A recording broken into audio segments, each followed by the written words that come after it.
that boy wonder, yeah, that boy that's doing wonders. Yeah, I'm never gonna wander, yeah, my man, I'm never going under.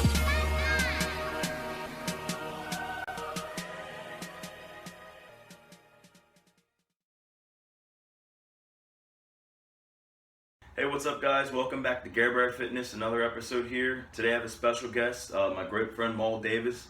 Just came from Philadelphia all the way down to Orlando just to give me a massage. I know he's worked with different NFL and collegiate level players with different stretches and massages and stuff like that. So could you tell us a little bit about yourself, Maul? Broski, yeah, man. Brother Maul, I'm from Detroit, Michigan originally, and I went to Rutgers for acting, and a part of my training there, my third year studying abroad in London, we studied Alexander technique specifically, and from there, bro, the world of massage modalities just opened up, and I've kind of just been known as the stretch specialist and massage therapy guru, if you will, and just really building better body posture. So it's different in that we're not just focusing on the blood flow. I mean, massage is for increasing blood flow, increasing range of motion, but also just building better body posture. So focusing on where, just in everyday life, we overcompensate. You know, and if I'm tight here on my trapezius muscle, 9 times out of 10, I'm tight in my latissimus dorsi, my paraspinus, my glutes, my hamstrings. And it ranges not just for my NFL clients or my NBA clients or my WNBA clients, but anybody that's living, massages are always valid. Anybody that's living, massage stretch therapy is always valid. And of course, it varies from person to person. You know, Mother's Day was this past weekend. I work with women who were like over 50, and I wasn't having them do some of the things that I do with you because you have to be intentional for everybody. Everybody's bodies are different. So I know a lot of times with a lot of athletes and just people in general who work a lot and they're not very conscious of how their body works and, you know, the tension that's built up. So what are some tips and stretches and different suggestions you can give to people that are a little bit outside of the normal, you know, this and this, you know, what could you recommend for some of us? Good. So just sit right here, bro, so they kind of see. So little things like with Garrett's body, one thing that we kind of focus on is just identifying for him, bro, where do you just usually feel like you're tight, sore, aching? And apart from him being, you know, a power lifter and working out as an everyday regimen type of thing, it's just everyday tension that we hold, you know what I mean? Whether you're standing and you're overcompensating, or even underuse of muscles can also cause fatigue and cause soreness and tightness. So little things of how we sit, right? So when we sit, making sure we don't arch or slump, right? So I know when I usually sit or stand, I have an overarch in my back. Right. So just trying to find the middle ground, and I think you talked about that just from yesterday's session, like, yo, I even recognize it. And even little things like, even for Garrett, I said tightening the jaw, loosening the jaw, and making sure that we don't jet the chin forward or, you know, kind of relax back on it, rest back on it. Little things like that. Even when you're sitting, I'm talking about from the 18-year-old athlete to the professional athlete to the mother who's bore 3 children. When you're sitting, just check in. Am I overusing muscle? Am I tight? And the best teacher is to look at other people, observe. Is she tight? You see slumped backs, you know, you see people who have tension here in the forehead. I used to have that issue, and sometimes I still do. Tightening the jaw. Just check in. Am I tight? And 9 times out of 10, maybe 10 times out of 10, you may have some tension here. I know people say, oh, my trapezius muscle or my shoulders hurt. But they may not have started, the tension may have not started there. It probably started in the lower back. It could have started in the forearm, and then it just localizes itself. Oh, let me go there. People are trying to figure out what are knots, what are scar tissue. Those things are just, again, muscle that just kind of forms. It almost like takes residence somewhere that you allow it. We will also, I told you this, we also wear the tension of what's going on for us mentally. We wear the stress. You see fatigue, you see anger, you see sadness, you see depression, you see, you know, anxiety. And so that's the other thing too, is identifying what's going on for you mentally, right? Taking the time, take 3-4 minutes before you get out the bed, just to say, before I just jump out the bed, I really want to win this day. I want to win the day. How do I do that? Check in. Ask your body, hey, Garrett, what should I do today? Should I be easy on the right side, the left side? And you know, like some days, if I didn't get enough rest, I'm going to take it easier on certain parts of my body versus the other day. You know, I know you're serious about, you know, working out and that component, but rest is just as important, if not the most important kind of factor, as far as just allowing your body just to recover.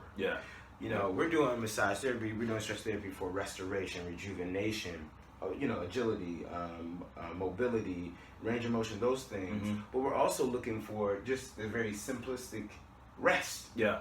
Relaxation. I want people just to rest, you know. You know this, we're both talkers. Yeah. And so I'm like, bro, we can't talk in our session. We gotta give up control. That's one of the things I always say. Yeah. And that's what I was having trouble with, giving up control and learning to let someone else show you aspects of your body and how things work and how they should be functioning, and in a state of flexation and relaxation in ways you didn't understand.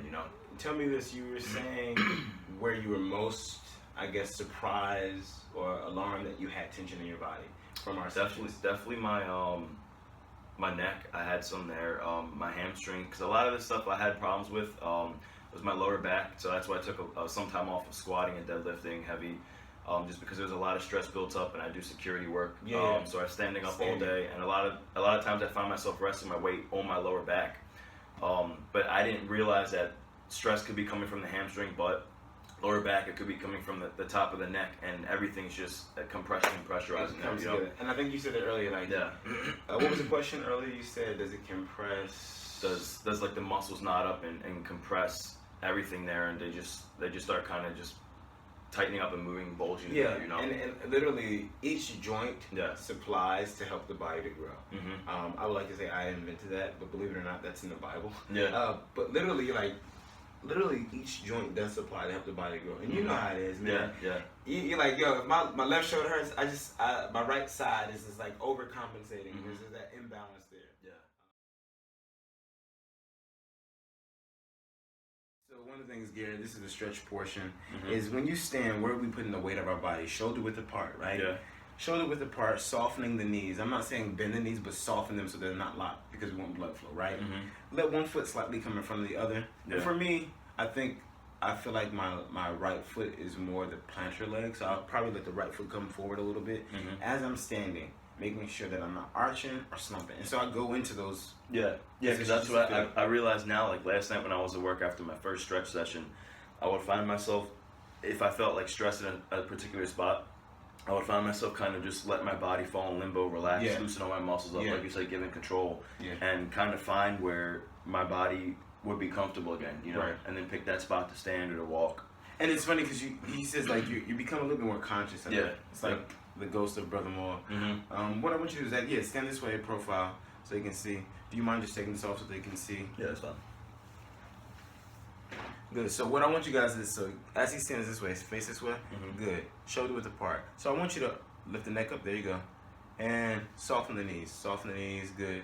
And overarch and slump. Right? So you see that difference. There's that little imbalance. Now just try to find the middle ground for you. Good. Turn your legs this way. Yeah, there you go. Hips this way. Nice. So you all can see. Well, I'm going to just scoot this back just a little bit so we get all of it.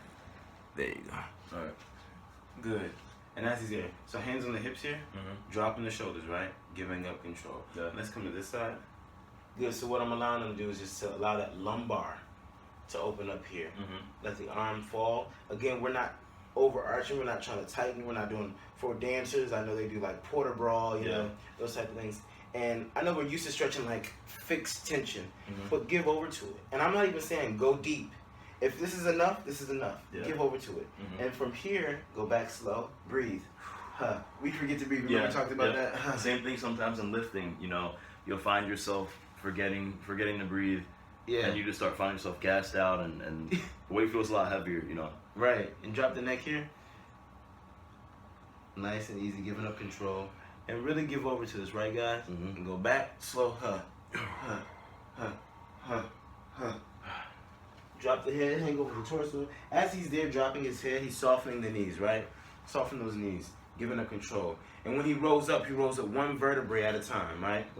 That's the spine. So slowly roll up, dropping the shoulders. You see he's not jetting the neck forward, he's not doing this. Give up control, really let it go. Good.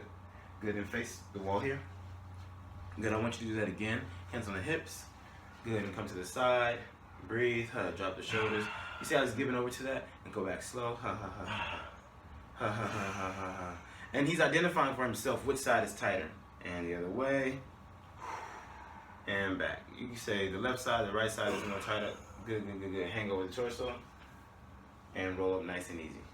I always say, as you roll up, you do have to engage the hamstring, glutes, quads, the tibial band, but don't tighten, right?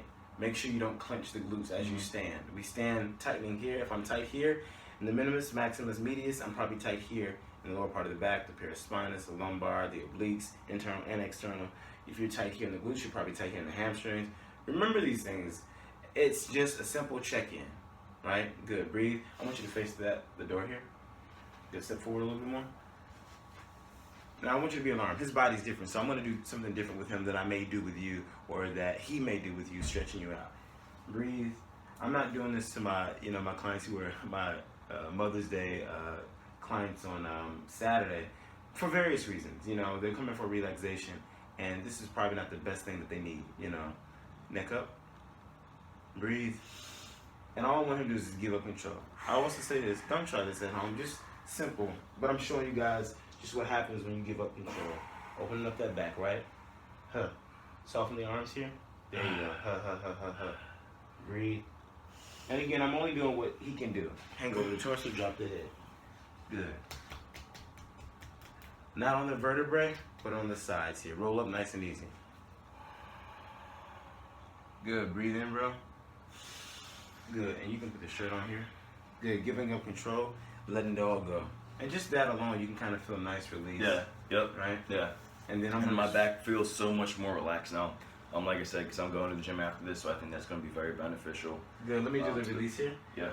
And good. Giving up control. As he stands, drop the shoulder. Do nothing. And he's going to lay forward. Head to the side. To the side. There you go. Drop the arms. Inhale. And exhale. Inhale. And more. And drop the shoulders. Drop the arms. Inhale more. Go hug. Good. And embrace me. And so, drop your shoulders as you're there. Good. On the count of 3, you're going to compress me. 1, 2, 3. Good. Let it go. And just tell them what you felt. I felt a crack in my back. I guess like a lot of tension and pressure up in my upper and my middle back being released when he embraced me like that, And it's crazy how you don't realize just sometimes you may think that you're holding a lot of the tension in your lower back when you're having a lot of lower back problems. But I mean, I just found out that I was having tension in just different aspects and ranges of my back. So, there's pressure being applied everywhere, just throughout everyday life activities. So it's something to always just be conscious of, when you're just doing simple things, to make sure you get that stretch out, that massaging, and anything that can kind of relieve tension on your body overall. Good. I was going to say, follow me on Instagram at Maul Davis, MaulDavis. Twitter is the same thing. Facebook the same thing. And thank you, All right, big bro. Thank you. Check him out, guys. He's great. Have a good one. See you next episode.